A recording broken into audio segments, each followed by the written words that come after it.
of Europe. Rival crime boss Buffalo Stefano the Undertaker Magaddino looks to take advantage of the Bonannos' weakness. He makes a play for Montreal. A mob war looms. Vic calls for a sit-down, sure he can defuse the situation.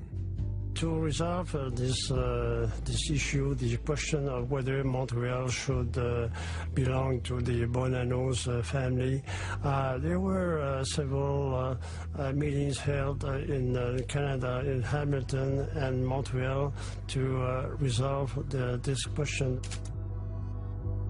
Vic offers a compromise. He will accept into the heart of his family a rising young star in the Magaddino organization, Paolo Violi. Buffalo is satisfied. Vic's diplomatic touch raises his stock within the mob.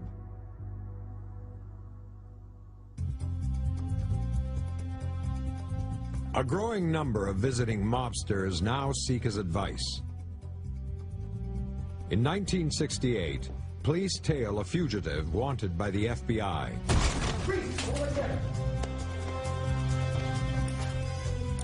It leads them to his mistress's apartment.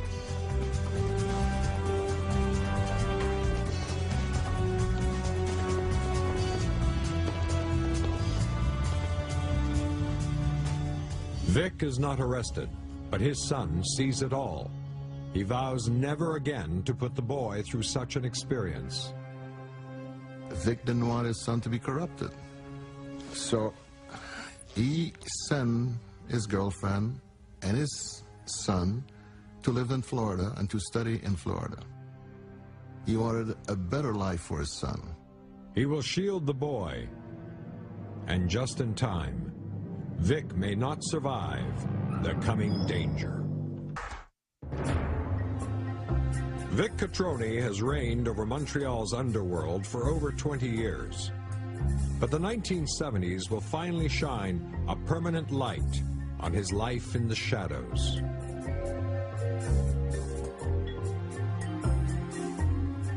It's amazing, really, when you look at the longevity of Vic Cotroni, someone who was active in the underworld in the 1930s, and then you fast forward 4 decades, and he's still major player in Montreal, to the point that the FLQ named him in their manifesto.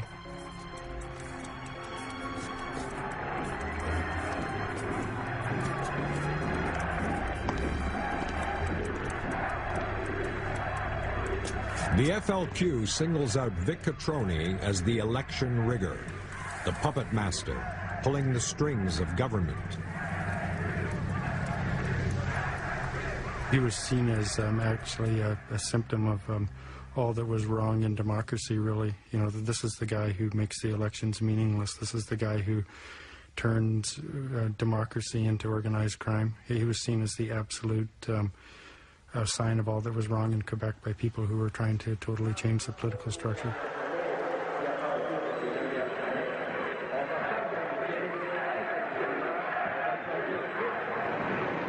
The FLQ and their disruptive activities of bombings and killings is something that Vic Cotroni didn't approve of, because it interfered with business, and nothing should interfere with business. October 1970, and the FLQ strikes. Kidnapping government minister Pierre Laporte and British diplomat James Cross leads to the War Measures Act, paralyzing a nation. At a key moment during the October crisis, the Cotroni family offered to fine Pierre Laporte after he'd been kidnapped by the FLQ for the authorities.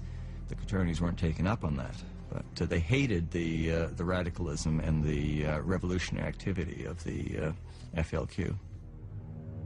By November, the crisis subsides, but the Montreal boss remains uneasy. Now in his 60s, Vic makes plans for the future of his organization. He gathers his lieutenants for an important meeting. It came time for Vic Cotroni to basically name his number 2. He looks for the mobster best suited to lead his street operations. Vic gives the nod to the man who has, over the years, earned his trust. Paolo Violi. It was a controversial move. Paolo Violi, as a bit of an outsider from Montreal, didn't have the organization in place that, say, the Rizzutos had. Nick Rizzuto leads a powerful crew within the Cotroni organization. Their expertise, drugs. He is surprised with Vic's choice. Niccolo Rizzuto was frustrated, and Niccolo Rizzuto was looking for his chance to take the lead in Montreal. Very well respected, very powerful.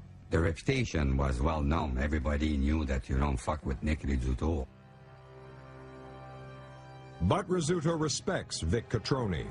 He will wait, convinced his day will come.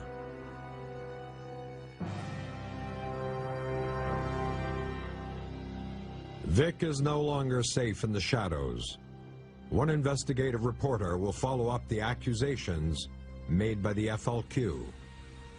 When I start with the divorce, I discover some important relationship with some important people. Some of these people are very well connected with the mafia and local politicians. At that time, because you cannot say this guy is a mafia guy, because it was very difficult legally, I make links. The publicity forces the province to convene a formal inquiry, the Quebec crime probe.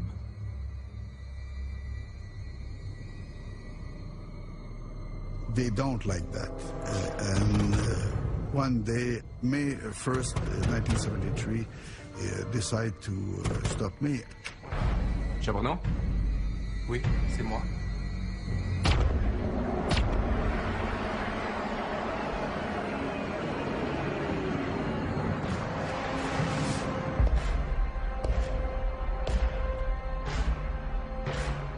This attack only confirms the need for the Quebec crime probe. In the early 70s, the Quebec government launched a crime probe that was modeled very much on some of the American experiences of public exposure of the problem of organized crime. At first, it was largely dismissed by the gangsters as a public relations affair. You know, if they had real evidence against us, they'd charge us. The mere fact that they're trying to embarrass us in front of the television cameras proves that they don't have any evidence. The Quebec crime probe was so important because it put the lights on the underworld. Vic Cotroni is the inquiry's star witness. The Quebec crime probe, I think Vic Cotroni could have ridden through it if he was a younger man. It came when he was getting up in years. He simply ignores the court's authority. He wouldn't say a thing. If you want to send me to prison for the rest of my life, I'll go. And this is why he was respected by all. Vic is charged with contempt and sentenced to a year in prison. Released in 1975, he is faced with a delicate situation. The Rizzutos are attempting to start their own heroin pipeline into New York. For Violi, it's simple. He wants Rizzuto dead. But this is not Vic's way. The Rizzuto organization was a power in itself. They had tremendous manpower. They had tremendous street presence. Vic knows that a split in the family will result in war. His counsel, a sit-down to resolve their differences. Violi and Rizzuto will meet many times, but no deal. It was a problem for Vic Cotroni. It was a challenge to his decision. It was certainly a problem for Paolo Violi. It was a problem for the Rizzutos because they had people standing in their way of taking Montreal. And it was also a problem for the Bonanno family and the mafia in New York City. This peaceful moneymaker from Montreal was all of a sudden at risk. You had Paolo Violi and Vic Cotroni lamenting to New York, come settle this dispute. We have Paolo Violi traveling to Sicily to talk to the godfathers that have some sway with the Rizzutos. Vic Cotroni tried desperately to settle it through peaceful means. He'd been, of course, successful for decades. I think he felt that he could handle this one as well through talking. But the challenge this time was not one that could be settled through words. I mean, this was a challenge that had to be settled through victory or death. The Rizzutos act first, taking out Violi's two brothers and a trusted advisor. One of his key lieutenants was killed when he went to a Cotroni-owned theater that was showing the Italian language version of The Godfather. Then the Violis are killed off. The Violi brothers, the second tier of the Cotronis, are killed off one by one. Finally, Vic Cotroni's hand-picked underboss and successor, Paolo Violi, is killed. The stakes were far too high to allow anyone, much less Paolo Violi, to stand in the way. We're talking about $1 billion heroin pipeline here. Even Vic's friend and Bonanno family ally, Carmine Galante, is caught up in the dispute. A victim of the war over control of New York City's drug trade. He saw the writing on the wall. He knew what was at play here. He saw the changes in New York. He saw the changes right under his nose. He attended the funerals, all of his men. If that doesn't bring home the truth, nothing will. His crime family in ruins, Vic Cotroni has lost control over Montreal. Weak and vulnerable, he awaits his fate. The Sicilian were always respectful of Vic Cotroni. They never went against him. They never, ever tried to force themselves and go against Vic, because he was considered to be a man of honor. The Rizzutos begin their reign over the city. The old boss is spared. If Vic Cotroni had been killed, I think the meltdown, we'd still be feeling it today, decades later. From bootlegging's lowest rung to boss of one of the most important centers of organized crime in the world, now age and illness have caught up to Vic Cotroni. He has been diagnosed with cancer. I got a phone call from Vic Cotroni, and he said, "Mr. Latravers, I'm an old man. Before I die, I would like to see my son in Florida." And he says, "Could you arrange it for me to go there, because I'm not allowed to go in the States?" Mr. Cotroni. Come to you for a favor. Come to my office. Well, I said, "Could be arranged, but it's going to cost you big time." He says, "I'm ready to do anything to go see my son." But I said, "One of the things that we will want is to sit down with you and question you." Look, I will help you. But isn't it time you talk about your life? You ask too much. My son is in Florida. I simply wish to visit. When we started with the hard questions about the different murders and the different involvements of peoples, he said, "I can't answer these questions." At least tell me about Montreal. Who controls it now? I'm sorry. It is not our way. Then I can't help you.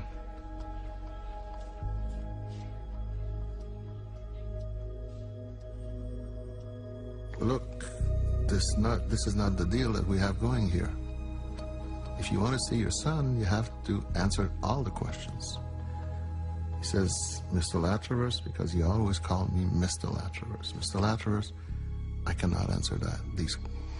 This next line of questions, I see where you're going with this, and I can't answer that." Well, I said, "Vic, you will die before you see your son in Florida." Well, he says,